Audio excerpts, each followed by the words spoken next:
नमस्कार, मेरे चैनल आओ कहानी सुनो पर आपका स्वागत है। सिद्धों का एक रहस्यमय स्थान, जहाँ जाते ही खुल जाता है मानव चेतना का चौथा आयाम। हिमालय एक ऐसा स्थान जहाँ की रहस्यमय कंदराओं के बारे में कहा जाता है कि वहाँ जाकर व्यक्ति की उम्र धीमी हो जाती है। वहाँ जाकर मनुष्य मृत्यु से भी परे चला जाता है। इस जगह का उल्लेख हमारे हिंदू धर्म के रामायण, महाभारत आदि ग्रंथों में भी मिलता है। आइए आज इस रहस्यमय स्थान के बारे में विस्तार पूर्वक जानते हैं। क्या सचमुच पृथ्वी पर कहीं ऐसा स्थान है जहाँ पर मृत्यु नहीं आती? तो इसका जवाब है हाँ, पृथ्वी पर एक ऐसा रहस्यमय स्थान है जहाँ पर इंसान मृत्यु को भी जीत लेता है। हिमालय की गुह्यतम कंदराओं में एक ऐसी जगह छिपी हुई है जिसके बारे में कहा जाता है कि वहाँ जाकर व्यक्ति की उम्र धीमी हो जाती है। यह भी कह सकते हैं कि मृत्यु आती ही नहीं है और मनुष्य मृत्यु से परे चला जाता है। एक प्रसिद्ध लेखक जेम्स हिल्टन द्वारा लिखित प्रसिद्ध उपन्यास lost horizon about the lost kingdom of Shangrila भी इस जगह के रहस्यों को फोकस करके ही लिखा गया है। इस रहस्यमय जगह का वर्णन समय समय पर उन लोगों के द्वारा भी किया गया है जो कि किसी अज्ञात कारणवश भटक कर वहाँ पहुँच गए, फिर किसी तरह वे लोग वापस भी आ गए। हिमालय के रहस्यमय क्षेत्र में ज्ञानगंज मठ, जोशी मठ, हेमिस मठ आदि स्थान तथा केदारनाथ, बद्रीनाथ, अमरनाथ आदि जगहों पर हजारों ऐसी चमत्कारी गुफाएं हैं जहां आम आदमी अपनी इच्छा से पहुंच ही नहीं सकता। हिमालय में इन रहस्यमय गुफाओं में रहने वाले सन्यासियों की आयु थम जाती है। पूरे क्षेत्र का वातावरण इतना शांत होता है कि वहाँ सिद्ध योगी पुरुष कई कई महीनों तक तपस्या में लीन रहते हैं। इसके अलावा अरुणाचल, सिक्किम, असम में भी सैकड़ों तीर्थ हैं। प्राचीन समय में भी यहाँ अनेक शिक्षण केंद्र थे। यहाँ बद्रिकाश्रम में सरस्वती के तट पर व्यास और जैमिनी का आश्रम था। इसी स्थान पर महर्षि वेद व्यास ने 18 पुराणों की रचना की थी। महर्षि कश्यप तथा अरुंधति का हिमद्राशय, जगदाग्नि का उत्तरकाशी के पास, गर्ग का द्रोणागिरी में, मनु का बद्रीनाथ के पास आश्रम था। इसके अलावा ऋषि अगस्त्य एवं ऋषि गौतम का मंदाकिनी के तट पर, पराशर मुनि का यमुनोत्री के पास, परशुराम का उत्तरकाशी, ऋषि भृगु का केदार कांठ, ऋषि अत्रि एवं अनसुईया का गोपेश्वर पर विद्यापीठ था। इसी तरह जम्मू और कश्मीर के अनंतनाग, पहलगाम, अमरनाथ, शिवखोड़ी गुफा, सुरिनसर और मानेसर झील, श्रीनगर तथा कौसरनाग आदि इन सभी स्थानों पर मठ और आश्रम हुआ करते थे। इस पूरे हिमाच्छादित प्रदेश में अनंत रहस्यों से भरा एक मठ है जिसका नाम है ज्ञानगंज। वैसे तो इस आश्रम की स्थापना 1500 वर्ष पूर्व बताई जाती है, परंतु इसको पहली बार प्रकट करने का श्रेय जाता है बनारस के श्री स्वामी विशुद्धानंद परमहंस जी को। इन्हें लोग गंध बाबा या मायावी बाबा के नाम से भी जानते हैं। हम हिमालय के क्षेत्र में जितना भी अंदर तक जाएंगे उतनी ही हमें नई नई जानकारियाँ उपलब्ध होती जाएंगी। इस देवात्मा हिमालय का वर्णन अवर्णनीय है।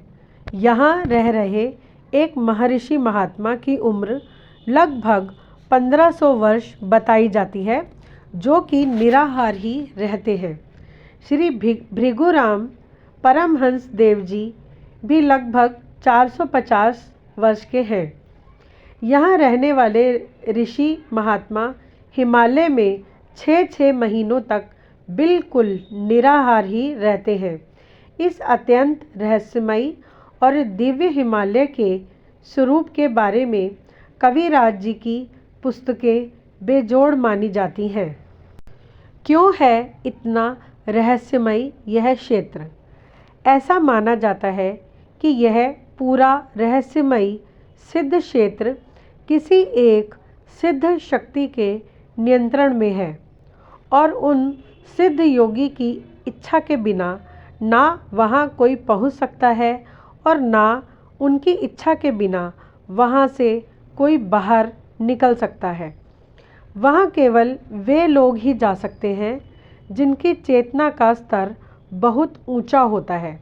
माना जाता है कि ज्ञानगंज के आसपास कहीं एक ऐसा स्थान है जहाँ गुरुत्वाकर्षण बल का प्रभाव भी शून्य हो जाता है। वैज्ञानिकों द्वारा समय समय पर यह बात नोटिस की गई है कि पृथ्वी पर जिस जगह पर गुरुत्वाकर्षण बल शून्य होता है वहाँ बहुत सारी रहस्यमयी गतिविधियाँ और हलचल देखने को मिलती है। ऐसा माना जाता है कि इस धरती पर चेतना के 3 आयाम होते हैं, किंतु ऐसी रहस्यमयी जगह पर चौथा आयाम भी खुल जाता है। जब कोई व्यक्ति अनजाने में या किसी अनजान शक्ति के वशीभूत होकर इस स्थान यानी कि चौथे आयाम में पहुंच जाता है, तब वह व्यक्ति अपने वर्तमान अस्तित्व को खो देता है। इस जगह के बारे में कई विद्वानों का यह भी मानना है कि इस स्थान का संबंध दूसरी दुनिया, दूसरे लोगों या शायद एलियन से भी जुड़ा हुआ हो सकता है। आइए अब जानते हैं कि और किन प्राचीन ग्रंथों में इसका उल्लेख है। तिब्बत के त्वांग मठ के एक पुस्तकालय में आज भी एक काल विज्ञान नामक ग्रंथ उपलब्ध है। इस ग्रंथ में आपको इस रहस्यमयी घाटी के बारे में अधिक से अधिक जानकारी मिल सकती है। इस किताब के अनुसार हम जिस संसार में रहते हैं वह 3 आयामी संसार 3 डायमेंशंस हैं, जहाँ हर जीव और वस्तु देश, समय और नियति से बंधी हुई है। जब कोई व्यक्ति ऐसे क्षेत्रों में प्रवेश कर जाता है जहाँ समय नगण्य है, तब वह समय के बंधनों से परे चला जाता है। आपको अगर मैं आसान शब्दों में समझाऊं तो हमारे यहाँ के सैकड़ों वर्ष और वहाँ का केवल एक पल बराबर होंगे। इस प्रकार के स्थानों का उल्लेख हमारे हिंदू धर्म के रामायण, महाभारत आदि ग्रंथों में भी मिलता है। यदि कोई व्यक्ति ऐसे स्थान पर कुछ वर्ष बिताकर वापस आता है तो संभव है कि उसके वापस आने तक हमारे संसार की सदियां गुजर चुकी हों। ऐसी ही एक घाटी है शंगरीला घाटी। इस घाटी पर विचार, मन और प्राणों की शक्ति बहुत अधिक उच्च स्तर तक पहुंच जाती है। इस ऊर्जा क्षेत्र में 3 प्रसिद्ध साधना केंद्र हैं: ज्ञानगंज मठ, सिद्ध विज्ञान आश्रम और तीसरा है योग सिद्ध आश्रम। इन तीनों आश्रमों के अतिरिक्त एक और घाटी है जिसकी विशेषता ज्ञानगंज मठ से भी अपार बताई गई है, जिसका नाम है शंगरीला घाटी। और आप यह बात जानकर हैरान होंगे कि यह शंगरीला घाटी पूरी तरह से अदृश्य है। ऐसा माना जाता है कि इस कलयुग का कल्कि अवतार ही यहाँ का 25वां शासक होगा। कल्कि अवतार का जन्म भी ज्ञानगंज या हिमालय की इन्हीं अदृश्य और रहस्यमयी घाटियों में होना संभावित है। बहुत से लोग जो इस घाटी से परिचित हैं वे बताते हैं कि आज भी यहाँ ऐसे योगी और सिद्ध पुरुष उपस्थित हैं जिनकी उम्र हजारों वर्ष है एवं वह अपने दृश्य या अदृश्य रूप में यहाँ निवास करते हैं। उनका दावा है कि प्रसिद्ध योगी श्यामाचरण लाहिड़ी जी के गुरु, जिन्होंने आदि शंकराचार्य जी को भी दीक्षा दी थी, वह आज भी इन घाटियों में यानी कि ज्ञानगंज के आश्रमों में निवास कर रहे हैं और वे समय समय पर आकाश मार्ग से एक स्थान से दूसरे स्थान पर आवागमन करते हैं तथा अपने शिष्यों को निर्देश भी देते हैं। अब आपको बताते हैं कि योगी लोग कैसे अपने अपने ध्यान साधना के अनुभवों द्वारा वर्णन करते हैं इस चमत्कारिक स्थान का। ज्ञानगंज पर एक योगी अपने अनुभव द्वारा बयान करते हैं कि वहाँ ना तो सूरज की रोशनी है ना ही चंद्रमा का प्रकाश। वह सारी दुनिया दूधिया रंग के अनोखे प्रकाश में डूबी हुई प्रतीत होती है। यह अलौकिक प्रकाश कहाँ से आता है, इस बात को कोई नहीं जानता। एक दिव्य और आध्यात्मिक अनुभूति यहाँ के साधकों को होती है। यहाँ पर काम कर रहे अनेक सैनिकों, खोजकर्ताओं, पर्वतारोहियों तथा वैज्ञानिकों आदि ने समय समय पर इस स्थान के बारे में अपने बहुत ही रोमांचकारी अनुभवों का वर्णन विस्तार पूर्वक किया है। अनेकों प्रकार के किस्से और कहानियाँ इस जगह को लेकर संसार भर में प्रचलित हैं, लेकिन कोई भी यहाँ के रहस्य को पूरी तरह से नहीं समझ पाया। इस जगह के बारे में कुछ विशेष तथ्य। केवल कोई सिद्ध योगी ही इस स्थान पर पहुँच सकता है। आज के आधुनिक युग के उपग्रहों आदि द्वारा भी इस जगह को ट्रैक कर पाना असंभव है। ज्ञानगंज में किसी को मृत्यु नहीं आ सकती। ज्ञानगंज दिशाओं के बोध से भी परे है। यहाँ पूरब, पश्चिम, उत्तर, दक्षिण का अनुमान लगाना भी बहुत कठिन होता है। यह सब कहानियाँ शुरू होती हैं एक रहस्यमयी घटना से। बिहार के मुगल सराय से कोलकाता रोड पर वर्धमान नाम का एक ज़िला है और इस ज़िले से कुछ ही दूर स्थित है बंडूल नामक एक गांव। यहाँ पर रहता था एक भोलानाथ नाम का 14 वर्षीय बालक। एक दिन उस बालक को अपने घर की सीढ़ी से नीचे उतरते समय एक पागल कुत्ते ने काट लिया। काफ़ी इलाज करने पर भी वह ठीक नहीं हो पा रहा था। तब उस बालक ने सोचा कि अब मुझे कोई ठीक नहीं कर सकता, मेरी मृत्यु अब निश्चित है। क्यों ना मैं अपने आप को गंगा मैया में समर्पित कर दूं। यह सोचकर वे बालक गंगा नदी के किनारे पहुंचा। वहां उसने देखा कि एक साधु महाराज नदी के बीच में डुबकियां लगाकर नहा रहे हैं। बालक यह देखकर हतप्रभ रह गया कि जब वह बाबा जी गंगा नदी के पानी में डुबकी लगाकर ऊपर उठते हैं तो उनके साथ ही गंगा का पानी भी उठता है। साधु महाराज भी भोलानाथ को देख लेते हैं और उसके निकट पहुंचकर कहते हैं कि तुम्हें तो पागल कुत्ते ने काटा है और तुम यहाँ अपने प्राण गंगा मैया को समर्पित करने के लिए आए हो, परंतु अब चिंता की कोई आवश्यकता नहीं है। ठहरो, मैं तुम्हारे लिए दवाई लेकर आता हूँ। तब वे साधु बाबा वहीं आसपास से कोई जड़ी बूटी लेकर आए और भोलानाथ के मुंह में डालने के बाद सिर पर हाथ रखकर आशीर्वाद देते हुए बोले कि कुछ देर बाद तुम्हें पेशाब आएगा, जिससे कुत्ते के काटने से जो जहर तुम्हारे शरीर में फैल चुका है वह जहर भी बाहर निकल जाएगा। और कुछ देर बाद वास्तव में ऐसा ही हुआ।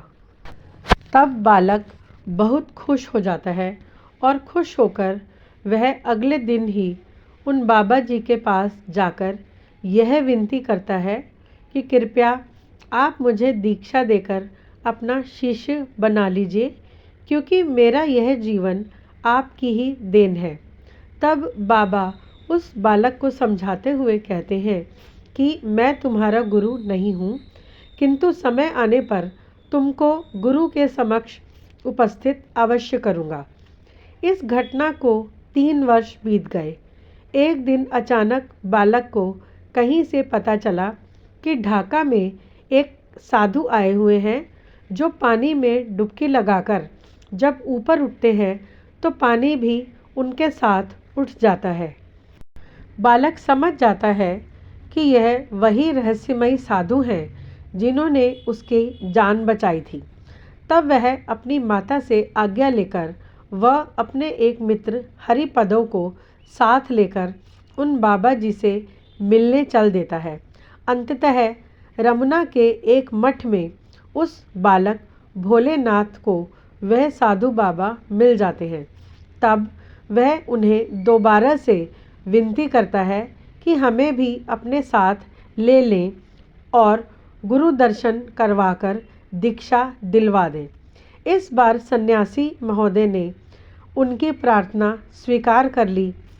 वह दूसरे दिन दोनों की आंखों पर पट्टी बांधकर उन्हें आकाश मार्ग द्वारा इलाहाबाद के पास स्थित विंध्यवासिनी के मंदिर में ले गए।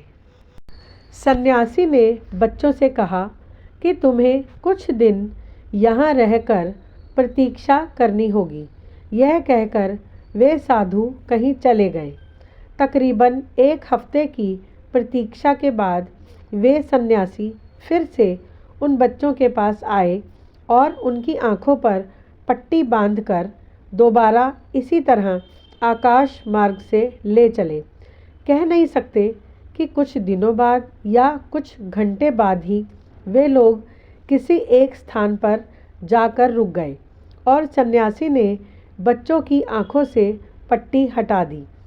पट्टी हटाने के बाद उन बच्चों ने देखा कि चारों ओर बर्फ ही बर्फ है और सामने एक आश्रम है।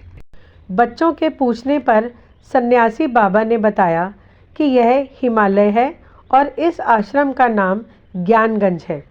कथा को अब संक्षिप्त करते हुए उन्हीं के शब्दों में, वहाँ एक महर्षि महात्मा जिनकी उम्र लगभग 1400 वर्ष थी, उनके द्वारा मुझे दीक्षा मिली। वे अधिकतर निराहार ही रहते थे। इसके बाद मुझे श्री भृगुराम परमहंस देव जी के समक्ष उपस्थित किया गया, जिनकी आयु लगभग 450 वर्ष की थी। उन्होंने मुझे आशीर्वाद दिया और मेरे शिक्षा गुरु भी वही बने।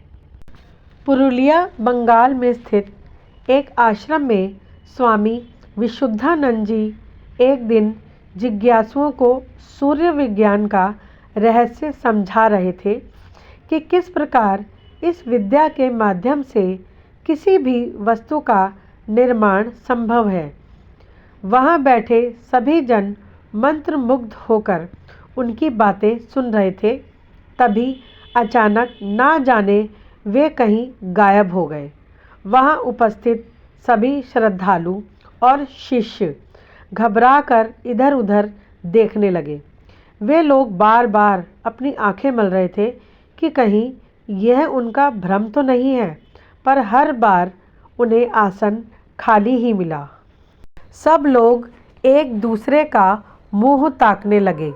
अब उन्हें यह निश्चय हो चुका था कि भ्रांति किसी एक व्यक्ति को हो सकती है, एक साथ सभी लोगों को नहीं। सचमुच परमहंस विशुद्धानंद जी अंतर्ध्यान हो चुके थे। सभी लोग बड़ी बेचैनी से उनका इंतज़ार करने लगे। करीब 1 घंटे के बाद वे जिस आकस्मिक ढंग से अदृश्य हो गए थे, वैसे ही प्रकट भी हो गए। उनके पुनरागमन से सभी प्रसन्न हो गए। पूछने पर उन्होंने बताया कि सुदूर तिब्बत के एक दुर्गम हिमालय क्षेत्र में स्थित आश्रम ज्ञानगंज से एक अनिवार्य संदेश आया था, इसलिए उन्हें बिना बताए ही इस प्रकार जाना पड़ा। क्योंकि यहाँ मैं आपको किसी योगी विशेष के बारे में नहीं बता रही, मैं यहाँ केवल आपको एक खास विद्या के बारे में बता रही हूँ। यह विद्या जो कि अक्सर सिद्ध संतों के साथ जुड़ी होती है और उल्लेख का विषय बन जाती है कि अमूक में इस प्रकार दृश्य या अदृश्य होने की अद्भुत सामर्थ्य है।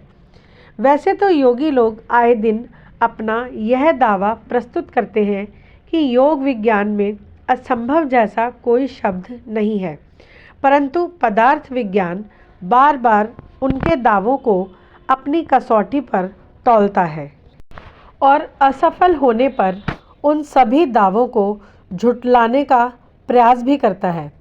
यह भौतिक विज्ञान का अपना तरीका है, किंतु सामान्य लोग और साधारण बुद्धि वालों के लिए यह असमंजस उठता है कि वह किसे सच माने। दोनों ही विज्ञान अपने अपने स्तर पर सही दिखते हैं, फिर उन्हें झूठा या अप्रामाणिक किस प्रकार ठहराया जाए, इस गुत्थी को सुलझाने के लिए बीच का कोई तीसरा रास्ता अपनाना श्रेष्ठ कर रहेगा, जिससे योग विज्ञान की असीमित शक्तियाँ और पदार्थ विज्ञान की सीमित शक्ति को भली भांति साबित किया जा सके। यह बात मनुष्य को समझ आ जाए तो हर समस्या का समाधान संभव है। पदार्थ विज्ञान की अपनी एक सीमा है, इसके अंतर्गत वह अपनी दृष्टि से जो कुछ भी देख पाता है उतने भर को ही सही मान लेता है और मानना भी चाहिए। जो सामने प्रत्यक्ष दिख रहा है उस पर अविश्वास कैसे किया जाए, किंतु जहाँ पदार्थ विज्ञान समाप्त हो जाता है वहाँ योग विज्ञान प्रारंभ होता है। योग विज्ञान असीम दूरदर्शी और अधिक व्यापक क्षमता वाला है। यह बात हम दूसरे तरह से भी ऐसे समझ सकते हैं कि पदार्थ विज्ञान में साधारण माइक्रोस्कोप से उपलब्ध जानकारी गलत नहीं कही जा सकती, क्योंकि उसने अपनी क्षमता और परिधि के हिसाब से हमें सच्ची जानकारी ही दी है।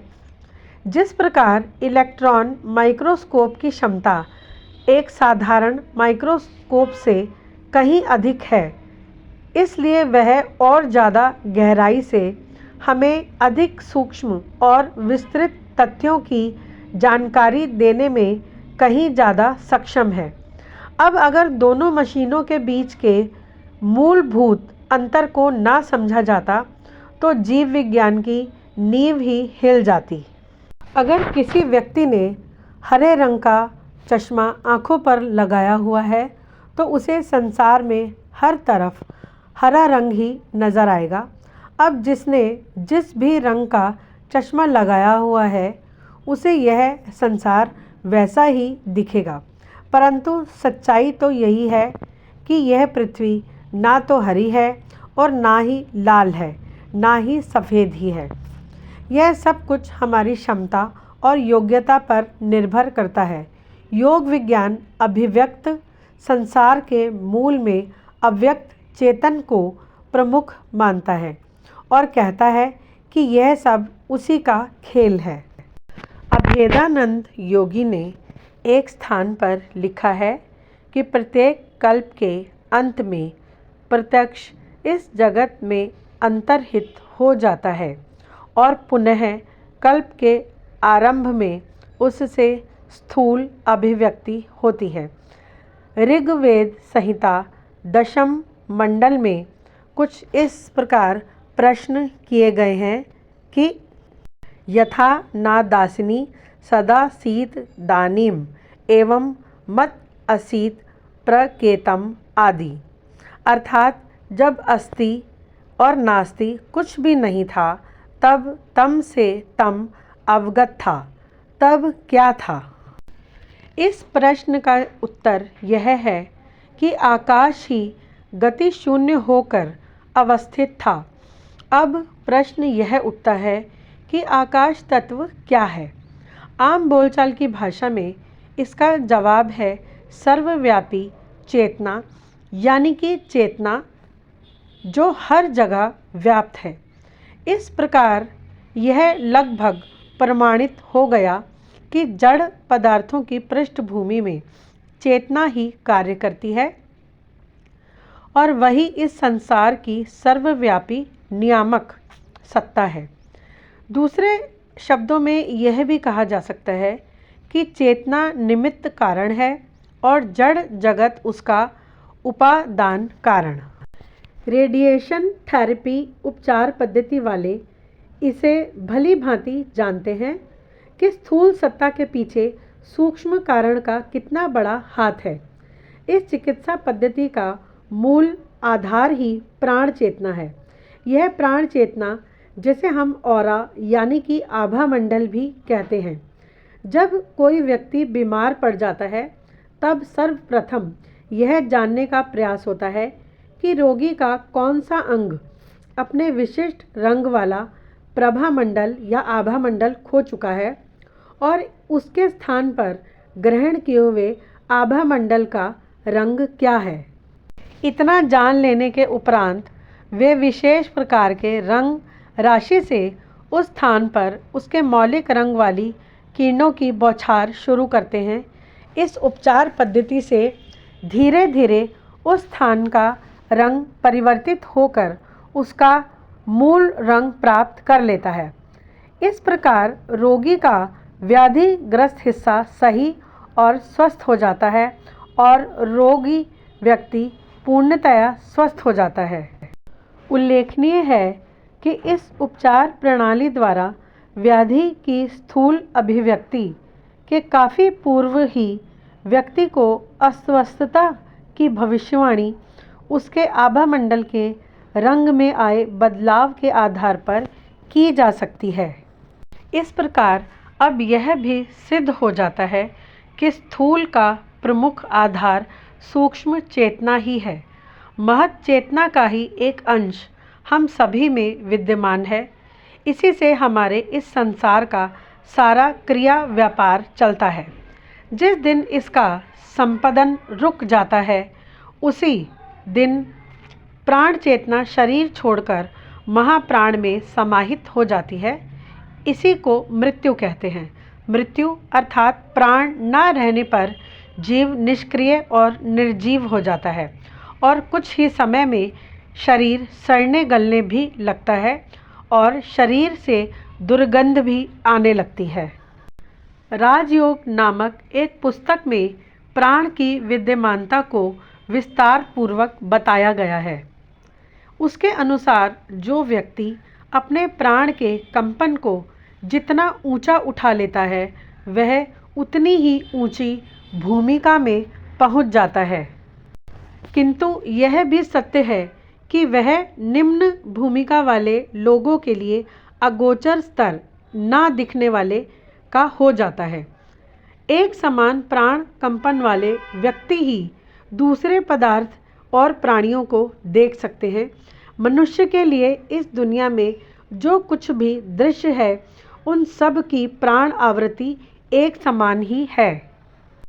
यही कारण है कि जब कोई सूक्ष्म शरीरधारी महापुरुष किसी व्यक्ति को दर्शन देते हैं तो वह मात्र अपने उस कृपा पात्र पर इतना अनुग्रह करते हैं कि कुछ समय के लिए उसकी प्राण की आवृत्ति को ऊंचा उठाकर अपने समान स्तर पर ले आते हैं, जिससे वह उसके लिए स्थूल एवं दृश्यमान बन जाते हैं, जबकि वहीं उपस्थित दूसरे लोगों के लिए वह सूक्ष्म स्तर के अगोचर ही बने रहते हैं। महापुरुषों के कभी अचानक प्रकट होने का और अदृश्य हो जाने के पीछे यही मोटा सा सिद्धांत है। हमारी इस भारत भूमि पर ऐसे ही सैकड़ों सिद्ध महात्माओं के अनगिनत प्रसंग उपस्थित हैं, जिसमें देखते ही देखते उनके कभी प्रकट होने और कभी विलुप्त होने के अनगिनत उल्लेख मिलते हैं। बंगाल के राम प्रसाद, डॉक्टर दुर्गाचरण, प्रभु जगत बंधु, नंद किशोर मुखोपाध्याय, हरनाथ ठाकुर आदि ऐसे ही योगी थे। कश्मीर की एक विख्यात योगिनी लल्लेश्वरी के बारे में भी ऐसा ही सुना जाता है। इनका जन्म 1335 के आसपास का बताया जाता है। यह एक महान शिव भक्त थीं। ऐसा कहा जाता है कि यह शहर की गलियों में एकदम निर्वसना ही घूमती थीं। एक बार ऐसे ही एक अवसर पर उनकी भेंट कश्मीर के प्रसिद्ध सूफी संत मीर सैयद अली हमदानी मीरे कबीर से हो गई।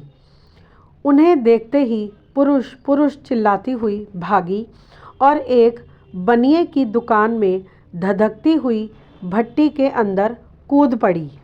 बाद में शाह साहब के बहुत अनुनय विनय करने के उपरांत ही वह भव्य वस्त्राभूषण से सुसज्जित होकर पुनः उनके सामने प्रकट हो गई। बनिए ने तो यह सोचा था कि वह भट्टी में जलकर भस्म हो चुकी होंगी, किंतु यह सब देखकर उसके आश्चर्य का ठिकाना न रहा कि वह तो भट्टी से बिल्कुल सुरक्षित बाहर निकल आई। गाज़ीपुर जिले के देवल गांव के बाबा दूधन राम औघड़ के संबंध में भी कुछ ऐसा ही प्रसिद्ध है कि एक बार वह घोड़े पर सवार होकर कहीं जा रहे थे।